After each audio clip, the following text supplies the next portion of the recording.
At a steakhouse, deep in a plush leather booth with the guys, Kevin threw a heavy arm over my shoulder, his words slurring from the whiskey. Ethan, seriously man, he laughed a little too loud. Your wife, Chloe, was getting real cozy with that trainer at the gym yesterday. You gonna let that slide? The clinking of glasses and low chatter in the private room died instantly. I set my drink down, my hand steady, and looked at Kevin. What are you talking about? Mark, ever the peacemaker, jumped in. Kev, you're drunk. You're talking nonsense. But Kevin wouldn't let it go.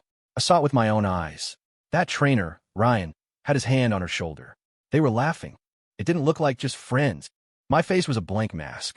I quietly pulled a cigarette from its pack and lit it. The other guys shifted uncomfortably, avoiding my eyes. The air grew thick and awkward. Kevin plowed on. Ethan, don't get pissed at me. We've been friends for years. I can't just watch you get played. That Ryan guy has a reputation. He's a pretty boy who lives off of hitting on rich, married women. I tapped the ash from my cigarette. You're sure you saw them clearly? Crystal clear. I was about to go over and say hi, but they were giving off this vibe, you know? It felt intimate. I didn't want to interrupt. Mark shot Kevin a death glare. You've had too much to drink. I'm not drunk. Ethan, I'm telling you. Check her phone when you get home. I bet you'll find something. I took a long drag, the smoke curling and rising into the dim light of the booth. To say it didn't bother me would be a lie. Chloe had been acting differently lately. She used to hate working out, but for the past month, she'd been at the gym every single day. She'd come home buzzing, talking nonstop about her new routine. Ethan, why aren't you saying anything? Kevin pressed. I stood up, grabbing my coat. I'm heading out. Hey man, don't go. We'll have another round. Some other time. I picked up my car keys and walked out, my mind a chaotic storm. The whole drive home, Kevin's words echoed in my head. Chloe and I have been married for 3 years. She'd been a stay-at-home wife ever since. I gave her a generous allowance. Anything she wanted, she got. Our relationship had always been solid, or so I thought. It was almost 11 when I got home. Chloe was on the couch watching TV, dressed in a pink pajama set, her hair in a messy ponytail. She looked so domestic, so innocent. Hey, you're back, she said, getting up to take my coat, a gesture so natural and practiced. I watched her face, searching for any flicker of guilt. Nothing. Out with the guys? She asked, sniffing the air. Yeah, just a few drinks. Okay, well, go take a shower. I made you some ginger tea to help with the hangover. Her voice was soft, exactly like always. I started to wonder if Kevin had just been drunk and stirring up trouble. While the water was running in the shower, I heard Chloe laugh in the living room. It sounded like she was texting someone. I turned off the shower head, listening closely. Yes, definitely the tap-tap-tap of a phone keyboard and a soft giggle. She rarely texted this late, unless it was with her best friend, Jenna. When I came out, the tea was waiting for me on the coffee table. Here, honey. I put some honey in it. I sat on the couch and took a sip. Who were you texting? Chloe froze for a fraction of a second before answering smoothly. Oh, just Jenna. She was complaining about her husband working late again. Sounded like a fun conversation. You know how it is, she said with a smile, settling next to me. Girl talk. Just silly stuff. After I finished the tea, she cleared the mug away, the perfect wife. But as I lay in bed that night, sleep wouldn't come. Kevin's words were a splinter in my mind. I glanced at Chloe sleeping beside me, her breathing even and peaceful. Maybe I was just being paranoid. The next morning, she was up early making breakfast. What do you feel like this morning, honey? Whatever's easy is fine. Watching her move around the kitchen, so graceful and caring, it was impossible to imagine her cheating. How could a woman like that betray me? Over breakfast, she said, Honey, I might be home a little late today. I looked up. Oh, what's up? Jenna and I are going shopping, then we're grabbing dinner. Okay, be safe. She nodded, then leaned in and gave me a light, natural kiss on the cheek. Bye. As I watched her walk out the door, that nagging feeling returned. I was distracted all day at work. Around 3 in the afternoon, I couldn't take it anymore. Isim Chloe a text. What are you up to? It took a long time for her to reply. Shopping. Just tried on some dresses. With Jenna? I typed back. Yep. Which mall are you at? This time, the pause was even longer. Water Tower Place. I looked at the clock. 3:00 p.m. On a sudden impulse, I decided I had to see for myself. I told my assistant I had an urgent matter to attend to and drove straight to the Magnificent Mile. I walked a full circuit of the mall, checking every floor. No sign of Chloe. I even went into the department stores and boutiques she loved. Nothing. A cold knot of dread began to form in my stomach. It was 8 o'clock when she finally got home, carrying several shopping bags. She did, in fact, look like she'd been shopping.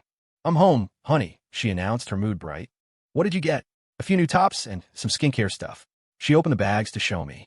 They were filled with women's clothing and cosmetics. Have a good time today? It was great. Jenna and I had a lot to talk about. I studied her face. She looked completely at ease, not a trace of guilt. Maybe I really was losing my mind. On the way home from work, I passed a flower shop and, on an impulse, bought a bouquet of roses, her favorite. I got to our apartment around 4 in the afternoon. She should have been home. I used my key to open the door. The apartment was silent. "Chloe," I called out. No answer. The living room was empty. I walked toward the bedroom. The door was slightly ajar, and I could hear rustling sounds from inside. The moment I pushed the door open, I froze. Chloe was in the arms of another man, and the man was Ryan, the fitness trainer. They broke apart the second they heard the door open. Chloe's face went white as a sheet. "Ethan, what are you doing home?" Her voice was trembling. Ryan looked just as awkward, but he recovered quickly. "Hey, Ethan. Sorry, man. I was just dropping off some new workout gear for Chloe." My eyes scanned the room. Besides the two of them, there wasn't a single piece of new gym equipment in sight. Does dropping off equipment usually involve a hug? My voice was dangerously calm, but the roses in my hand were crushed, petals scattering on the floor. Chloe scrambled to explain. "Ethan, you're misunderstanding. I tripped, and Ryan caught me." "You tripped?" I let out a cold, humorless laugh. "And you had to be held for that long?" Ryan spoke up. "Seriously, Ethan, it's a misunderstanding. I'm just gonna go." "Wait," I said, blocking his path. "Do you come here often, Ryan?" "No, not often. Today was the first time." I turned to Chloe. "He says this is his first time here. Is that true?" Chloe stammered. "Why, yes, it is." But my eyes had fallen on the coffee table. There were 2 glasses on it, both half empty. If this was his first time here, how was he comfortable enough to have a drink poured for him? "Chloe, are you sure this is his first time here?" Her eyes darted away. "Ethan, can you please not jump to conclusions?" I walked to the table and pointed at the 2 glasses. "First time here, and he's already helping himself to a drink." The color drained from Ryan's face. He knew he was caught. "Okay, man, I admit I've been here a couple of times before. But we're just friends, I swear." "Friends?" My voice started to shake. "Do friends sneak into my home when I'm not here?" Chloe suddenly burst into tears. "Ethan, please don't be like this. We really are just friends. Friends who need a hug? Who need to meet in secret behind my back?" I felt a crushing weight on my chest, making it hard to breathe. 3 years of marriage. I thought we were stable. I worked my ass off every single day to give her a good life. And what was she doing while I was busting my hump at the office? Cuddling with another man in our home. "Ethan, let me explain." Chloe pleaded. "No more explanations." I cut her off. "Ryan, you can go now." Ryan looked relieved and hurried toward the door. "Wait," I called out again. "Don't ever come back to my home. And don't ever contact my wife again." "Yeah, got it, Ethan. I understand." After Ryan left, the room was silent except for the sound of Chloe sobbing on the edge of the bed. "Ethan, you've really got it all wrong. Nothing happened." "Nothing happened?" I scoffed. "Then why did you lie? Why did you meet him behind my back?" I just... She was crying too hard to speak. I paced the room, trying to force the rage down. "Chloe, I'm going to ask you. How long have you known him?" Just the last couple of months." "Months?" My voice rose. "You only joined that gym a month ago. How could you have known him for months?" She froze, caught in another lie. I got the dates mixed up. It's just been a month." "A month is all it takes for you to invite him into our home? Chloe, do you take me for a fool?" I could feel my control slipping away. 3 years of marriage, 3 years of trust, all of it trampled into the dirt. "Ethan, I'm begging you, please don't be like this." "I swear I didn't betray you," she cried, grabbing my arm. I shook her off. "No betrayal? Then explain this. You told me you were shopping with Jenna yesterday, but I went to the mall. I didn't see you anywhere." Her face paled even further. You followed me." "Followed you?" I laughed, a raw, bitter sound. "Is that what it's called now? Want to see my own wife? So tell me, Chloe, where were you yesterday afternoon?" She fell silent, her head bowed, her shoulders shaking with sobs. "Answer me." It was the first time I had ever screamed at her. She flinched as if I'd struck her, the sobs growing louder. I was at a coffee shop with Ryan." She finally admitted it. And just like that, I felt my entire world collapse. Chloe was sobbing. We were just talking." "About what?" "Just everyday stuff." I took a deep, shuddering breath. "Chloe, I'm going to ask you one last time. What exactly is the relationship between you two?" She was silent for a long time. Then in a small voice, she said, "Ethan, we might sort of have feelings for each other." The words were a knife straight to my heart. Feelings for each other. My wife and another man. How strong are these feelings? My voice was eerily calm now, the quiet before a hurricane. We haven't done anything inappropriate." "Nothing inappropriate? Have you kissed?" She didn't answer. "Did you kiss him?" I asked again, my voice like steel. Ethan, answer me. We did, she whispered, her voice barely audible. I closed my eyes, the room spinning around me. They had kissed. My wife had kissed another man. What else? I pressed. Nothing else, I swear. That's all. I opened my eyes and looked at her, at this woman I had once loved so deeply, who now seemed like a complete stranger. Chloe, we're getting a divorce. The words left my mouth and I felt a sudden, hollow sense of relief. She stared at me, stunned. What? I said. We're getting a divorce. Ethan, please don't do this. I know I was wrong. I'm so sorry. She threw herself at me, wrapping her arms around my waist. I pushed her away. It's too late. No, it's not. We can fix this. I'll never see him again, I swear. I let out a cold laugh. Swear? You were just lying to my face 2 minutes ago, and now you want me to believe your promises? Ethan, I'm begging you. Just give me one more chance. A chance? I looked at her, my heart a block of ice. When you were sneaking around with another man, did you ever think about giving me a chance? She broke down completely, her cries echoing in the silent room. I know I was wrong. I'll never do it again. Chloe, some things, once they're broken, can't be fixed. My heart had gone cold. But what about the last 3 years? Does our marriage mean nothing? Our marriage? I laughed again, a sound devoid of any humor. When you were whispering with Ryan, did you think about our marriage then? She had no answer. I walked to the closet and started pulling my clothes out, stuffing them into a suitcase. Ethan, where are you going? I'm checking into a hotel. You need to think about this. We'll talk to our lawyers tomorrow. No, I don't agree to a divorce. She stood in front of the door, blocking my way. It doesn't matter if you agree. My mind is made up. I pushed past her with my suitcase. She followed me out, crying and begging me to stay. Ethan, please don't go. We can talk this out. I didn't look back. I just walked out of the apartment, out of our home. On the way to the hotel, I called my old friend, David Chun, who was also my lawyer. David, it's Ethan. Ethan? What's up? It's late. I need a divorce. Can you start drawing up the papers? There was a moment of silence on the other end. What happened? I thought you two were doing great. I caught her cheating. What? Chloe cheated? Yeah. Caught them red-handed today. Wow. That's sudden. Are you sure? Positive. She admitted it herself. David sighed. Okay, man. Come on my office tomorrow. We'll go over the details. Thanks, David.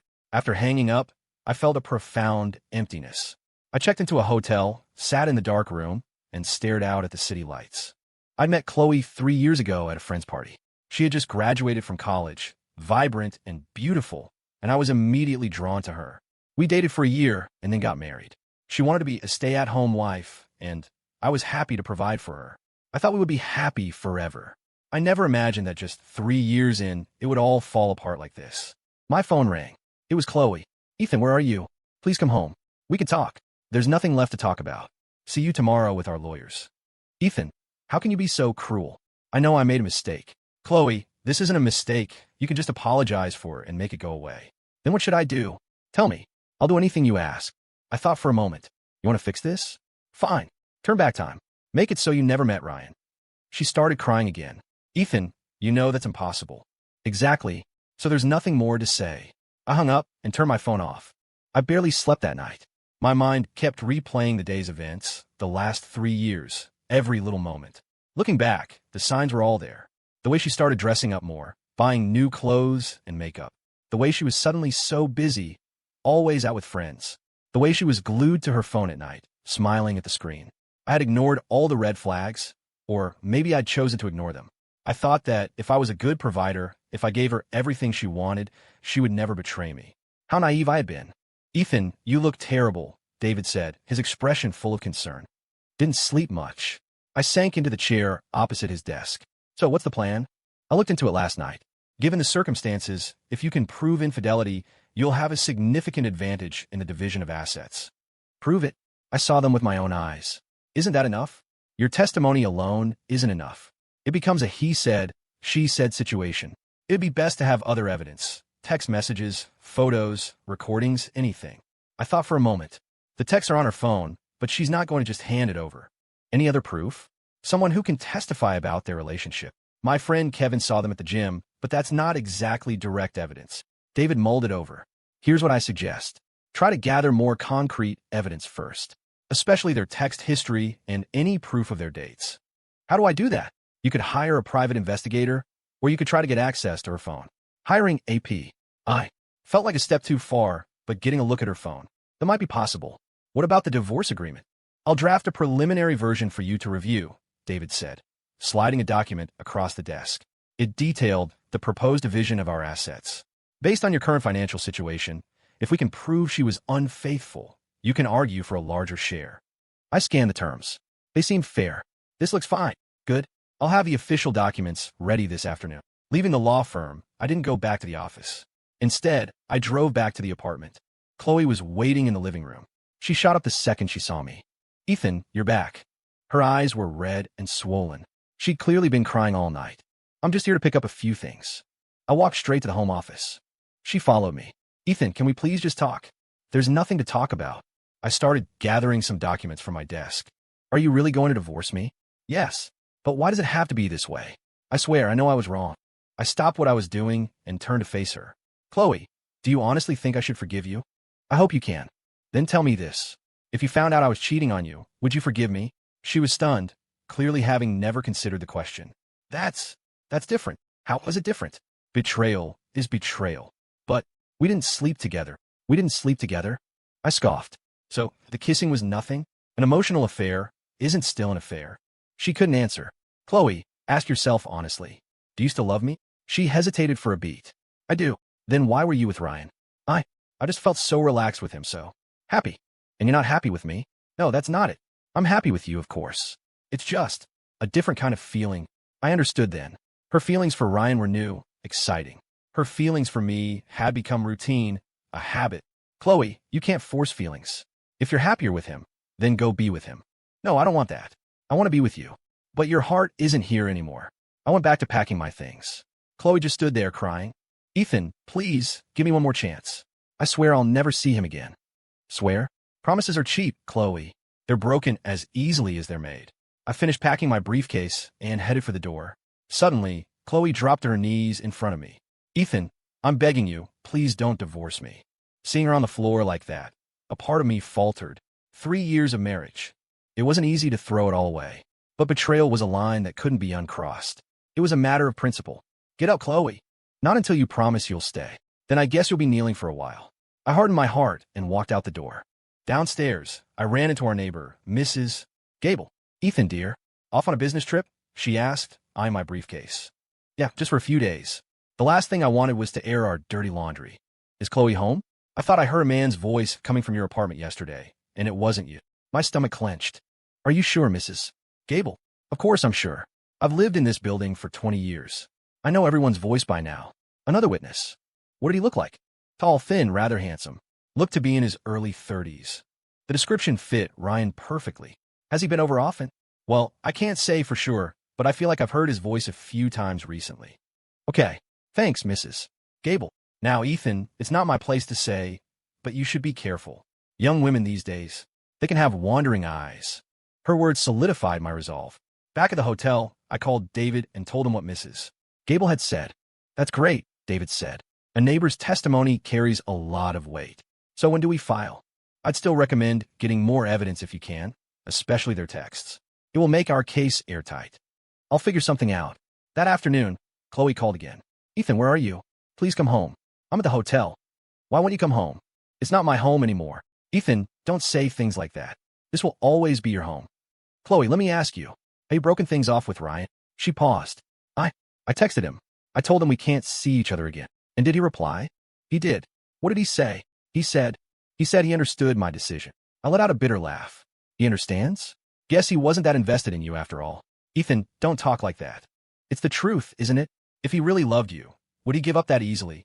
Chloe went silent. I continued. Have you thought about this, Chloe?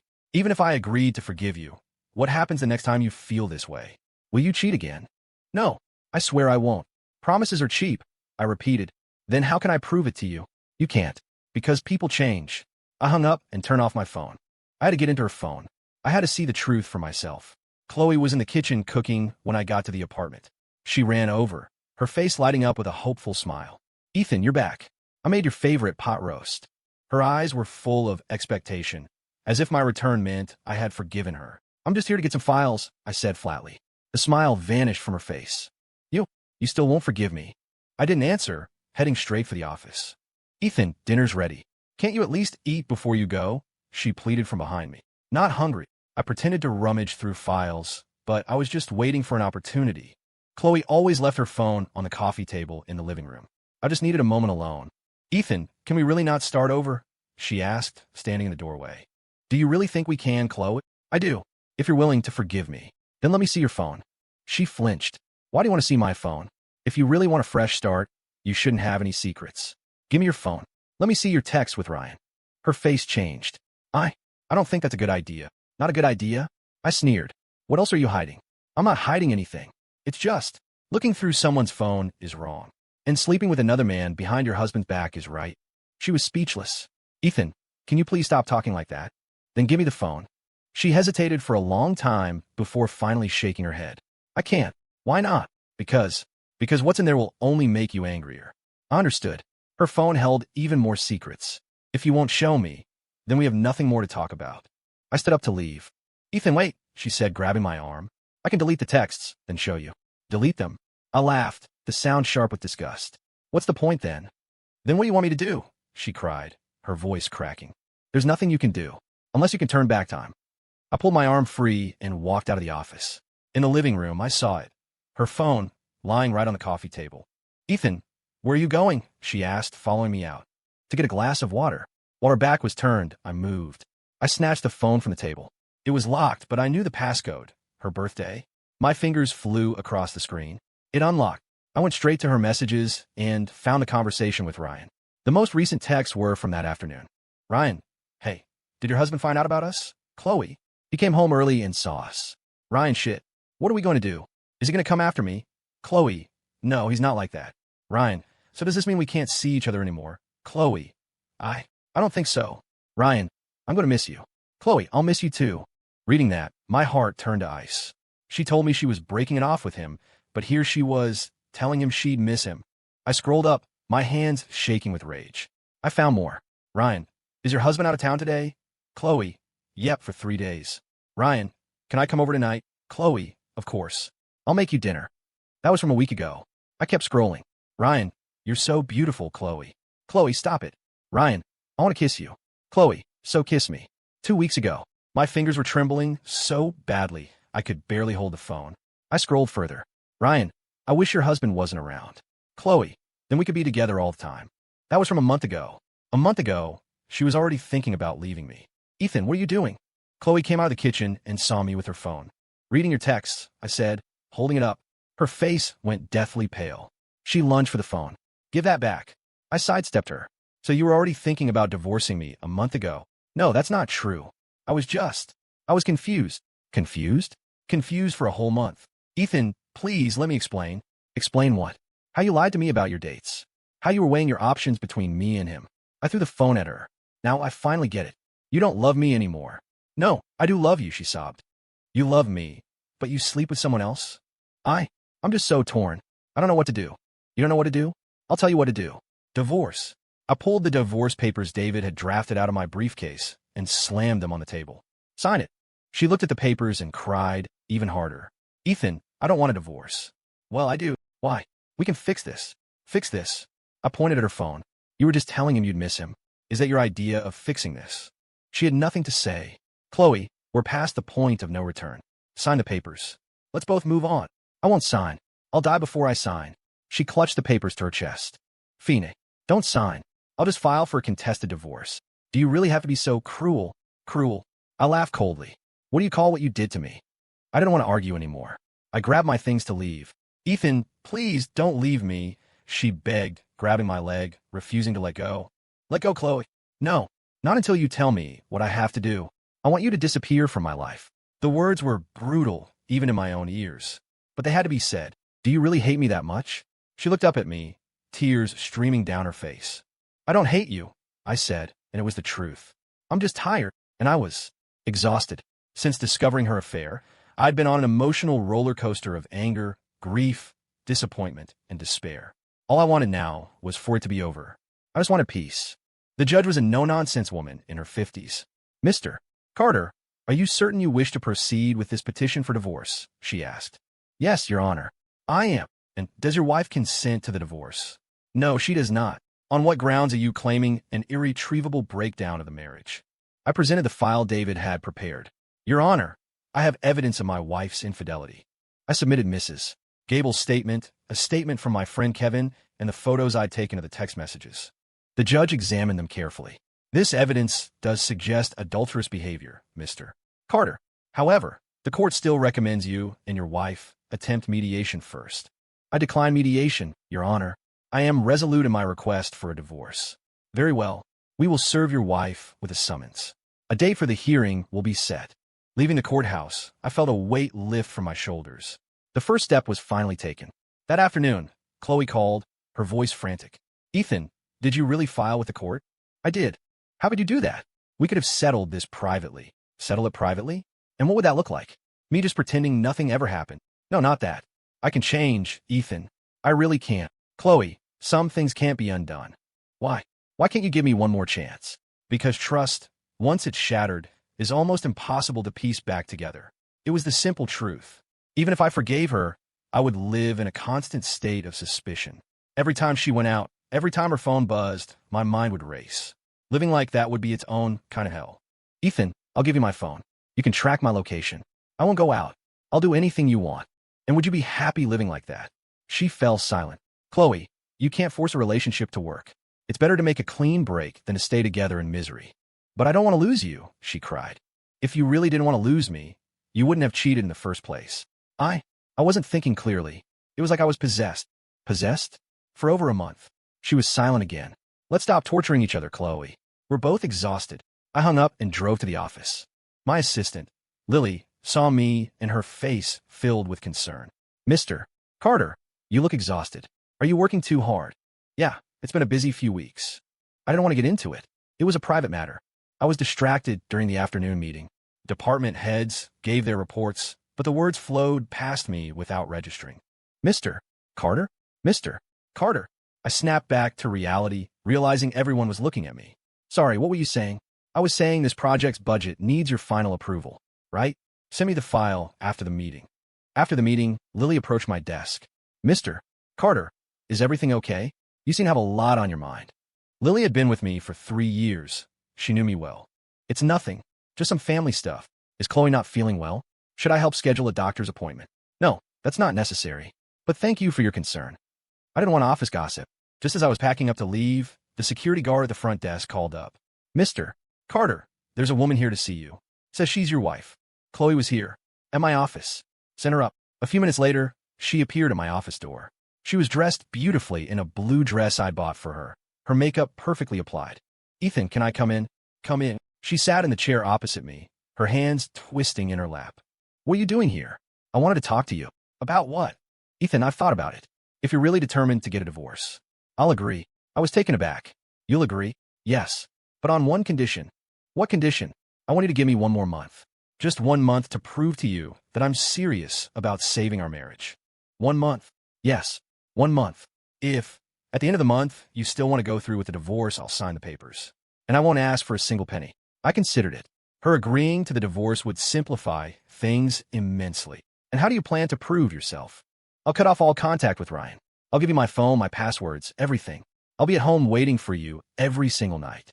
That's what a wife is supposed to do. That's not proof of anything. Then you tell me. What do I have to do? I thought for a long moment. Forget it. It's not necessary. Since you've agreed to the divorce, let's just get the paperwork done. No, she said, her voice rising with sudden intensity. I need this month. Why? Because I can't accept it. 3 years of our lives just gone like this.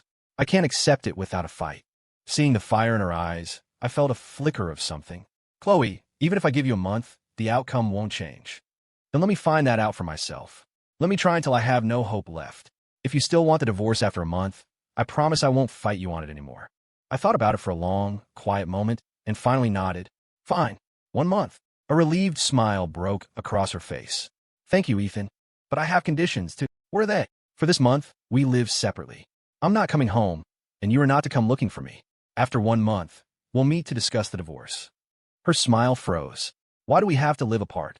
Because right now, I can't stand to look at you. The words were harsh, but they were the truth. Every time I saw her, the image of her with Ryan flashed in my mind, and the anger and hurt came rushing back. Ethan, that's the deal. 1 month from today, no matter what, we finalize this. Okay, she whispered. I agree. After she left, I sat in my office and watched the sun set over the city. 1 month.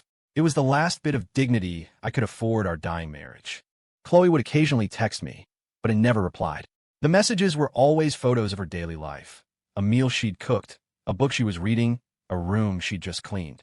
It was clear she was trying to show me she was changing, but none of it could erase what she had done. About 2 weeks into the month, Kevin asked me out for a drink. Ethan, I heard you and Chloe are getting a divorce, he said. Yeah, we'll be signing the papers in a couple of weeks. Are you sure? Is there no way to work it out? Work what out? She cheated on me, Kev. Kevin sighed. You know, maybe I shouldn't have said anything that night. If you never found out, you could have just kept going. Don't say that. The truth comes out eventually. It's better to know sooner rather than later. I guess. But honestly, man, I think Chloe really does love you. Love me? If you love someone, you don't cheat on them. Women can be complicated, Kevin mused. Sometimes they love someone, but they get distracted by a little sweet talk from someone else. Then it wasn't enough love to begin with. Kevin thought for a moment. Maybe. But hey, if you're really going through with this, you want me to set you up with some nice girls I know? No thanks.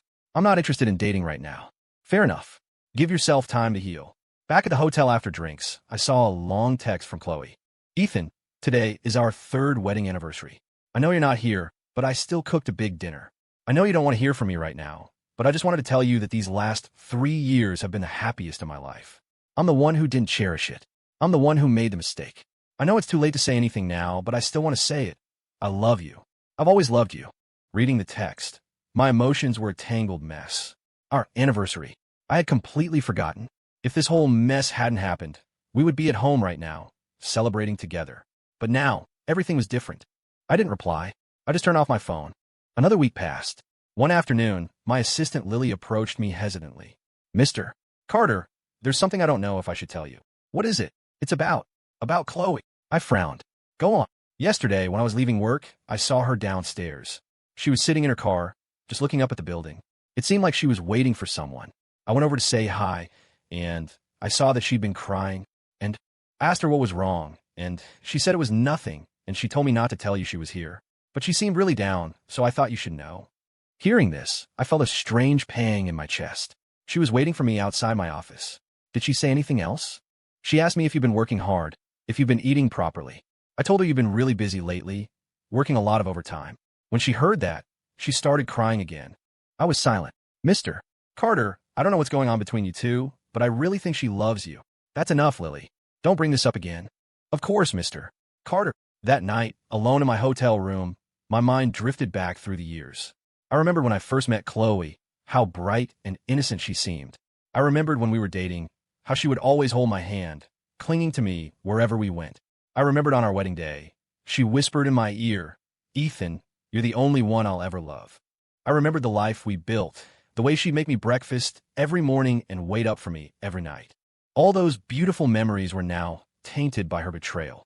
A part of me, a big part, wanted to forgive her, to start over. But my rational mind told me that some things, once broken, could never be whole again. The 1-month deadline was almost here. I started preparing the final divorce documents. On the last day, Chloe called me. Ethan, we're supposed to sign the papers tomorrow. I know. I'd like to see you one last time. There are some things I need to say to you in person. Just say them over the phone. No, I have to say them to your face. I hesitated. Fine. Come to the hotel. An hour later, Chloe was standing in my room. She wasn't wearing any makeup, and she looked pale and thin. Ethan, thank you for giving me this month. What did you want to say? I wanted to say that this past month, I've done a lot of thinking. I know we can't go back. I'm not going to ask for your forgiveness anymore. Good. But I need you to know that I didn't cheat on you because I stopped loving you. I did it because I loved you too much. I frowned. What the hell does that mean? Because I love you so much, I was terrified of losing you. I see all these successful men, and they always have so many women around them. I was afraid that one day, you get tired of me and leave. So, you cheated on me first? That's your logic. I know it sounds insane, but that's honestly what I was thinking. I thought that if I had other options, I wouldn't be so dependent on you. I wouldn't be so terrified of losing you every second. I finally understood her reasoning, and somehow, it made things even worse. Chloe, that is the most ridiculous excuse for cheating I have ever heard. I know it is. That's why I said, I'm not asking for your forgiveness. She pulled a folder from her bag. This is a divorce agreement I had drawn up. I'm not asking for anything. It's all yours. I looked at the document. She had signed over all of our assets to me. Why? Because you earned all of it. I have no right to it. By law, you're entitled to half. I don't want it. Being your wife for 3 years was the greatest happiness of my life. Looking into her sincere, tear-filled eyes, my heart twisted. Ethan, after the divorce, I'm going to leave the city. I won't bother you again.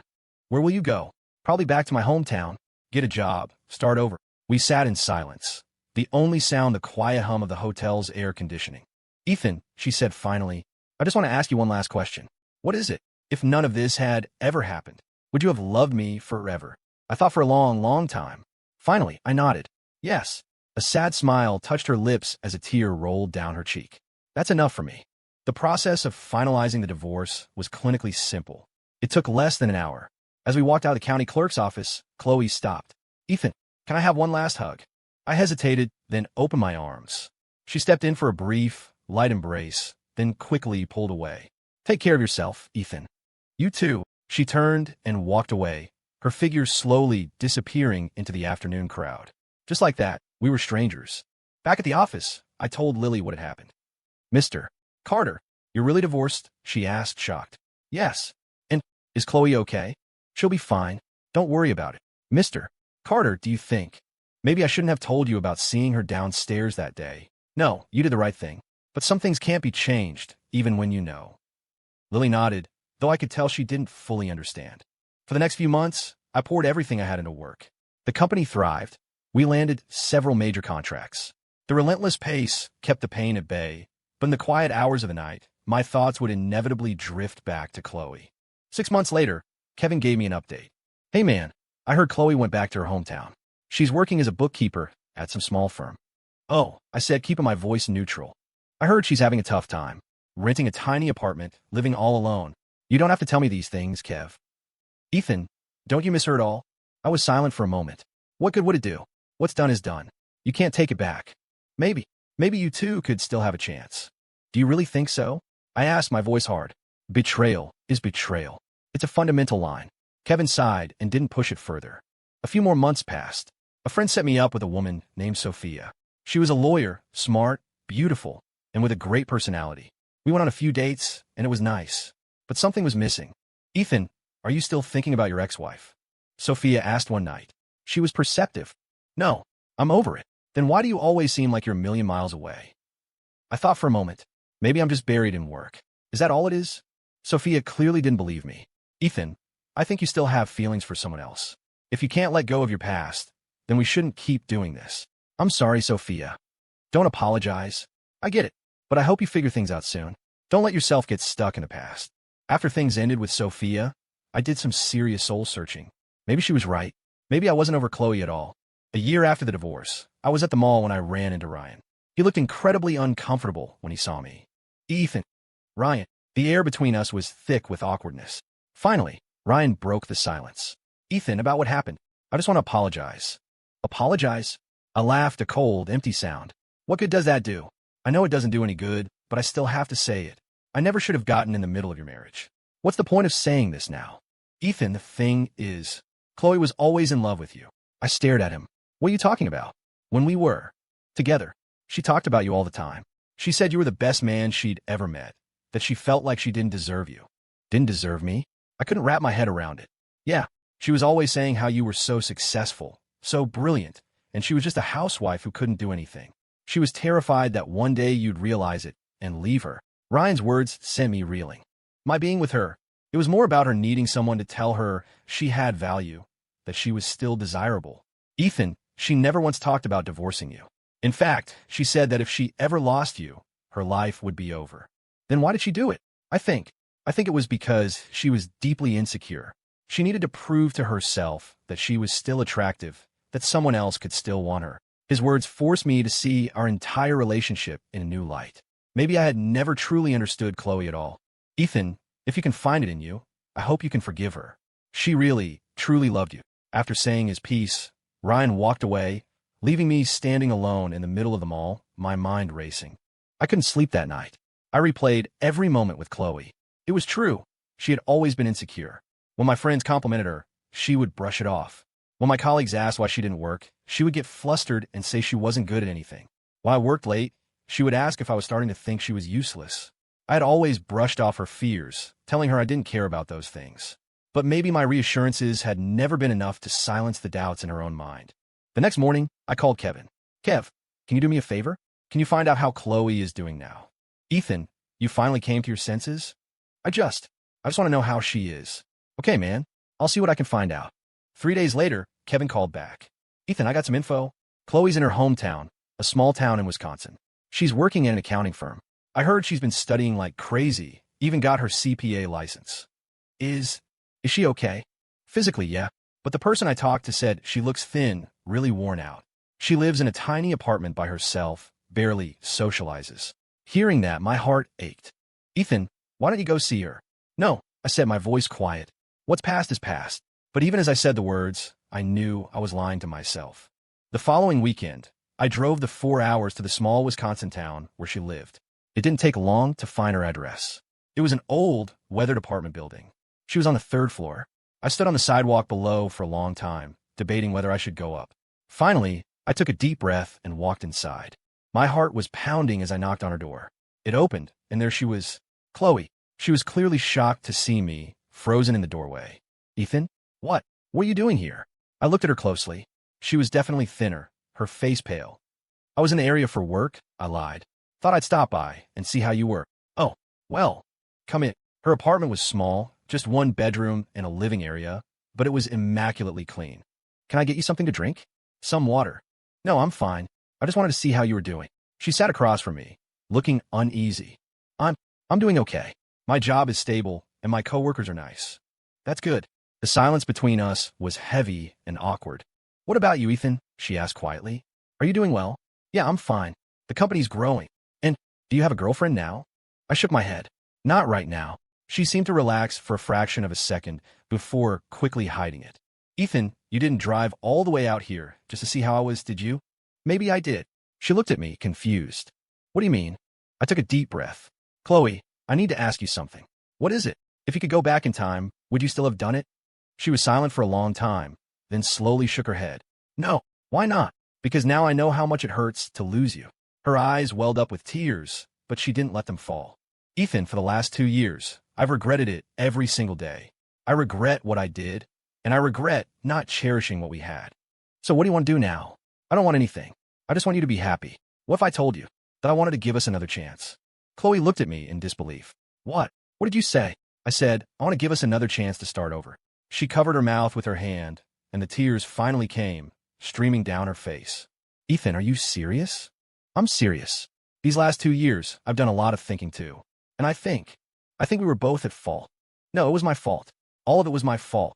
Chloe, a relationship isn't about assigning blame. It's about whether 2 people fit together. I stood up and walked over to her. I admit, I probably neglected your feelings. I thought providing for you was enough. I didn't pay enough attention to your insecurities. Ethan, let's start over.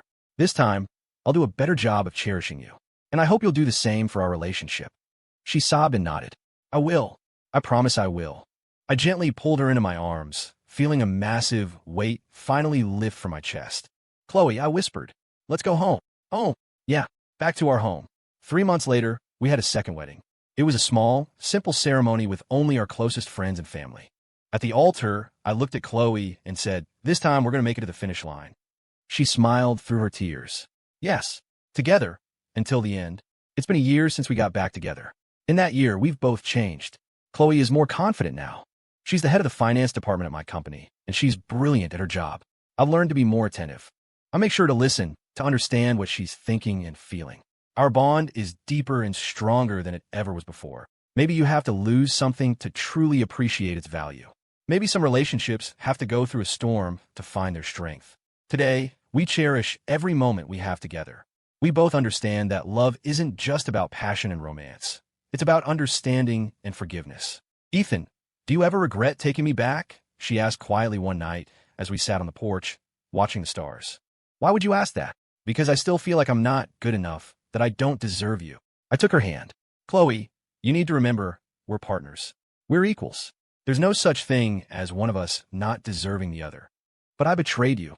That's in the past. We're not going to talk about it anymore. She nodded, leaning her head on my shoulder. Ethan, thank you for giving me a second chance. I should be thanking you, I said. You taught me what real love is. And what is real love? It's understanding each other, forgiving each other, and growing together. We sat in comfortable silence, enjoying the peaceful moment. Then, Chloe spoke again. Ethan, I have some good news. What is it? I'm pregnant. I froze for a second, then jumped to my feet, my heart soaring. Are you serious? I am. I went to the doctor today. I scooped her up in my arms and spun her around. This is amazing. We're going to have a baby. Careful, she laughed. Don't drop the baby. I gently set her down and knelt, placing a hand carefully on her stomach. Hi, little one. Your dad can't wait to meet you. Chloe looked down at me, her eyes shining with love. Ethan, our child is going to be so happy. He's going to have the best father in the world. And the best mother. 9 months later, our son was born. Looking at this tiny, perfect new life, we both cried with joy. Ethan, look, he has your nose, Chloe said, her voice weak but happy. And he has your eyes, I replied. They're beautiful. We named him Leo, hoping he would grow up with a big heart and a bright future. With Leo in our lives, our world became fuller, brighter. Every day, coming home from work to see Chloe holding our son at the door was a feeling of pure, unadulterated happiness. Daddy's home, Chloe would say to the baby, and Leo, though he couldn't speak yet, would gurgle and laugh whenever he saw me. At night, we put him to bed together. What do you think our son will be like when he grows up? Chloe would ask. He'll be amazing because he has the best mom in the world. You always say that, because it's the truth. Our life was simple, but it was overflowing with happiness. Looking back, that painful chapter of our lives, as much as it hurt us both, also taught us to cherish each other more deeply. Sometimes I wonder, if I had just forgiven her right away, would we have avoided all that pain? But then I think, maybe it was the pain of separation that made us truly understand how much we meant to one another. The Chloe I'm married to now is not the same woman from before. She's independent, confident. She no longer feels insecure about my success or worries that I'll leave her. She knows her own worth, and she knows that the bond between us is real and strong. And I've learned how to be a better husband. I learned that love isn't just about providing material things. It's about providing emotional support and understanding. I learned to listen to her heart. 3 years have passed. Leo is walking and talking now. Daddy, Mommy, I love you. It's his favorite thing to say. Every time we hear it, Chloe and I look at each other and smile. We love you too, sweetie, we always reply. We now have a complete family, a deep and tested love, and a hopeful future. We went through betrayal and pain, but we found our way back to each other in the end. I know that whatever challenges life throws at us, we'll face them hand in hand, because we finally learned what true love and true happiness really are. Some relationships have to endure the storm to see the rainbow. Some love has to be lost before it can be truly found. Our story taught us that real love isn't perfect, it's forgiving. Real happiness isn't the absence of pain, it's the strength to face it together. Our story continues, and I know it will be a long and happy one.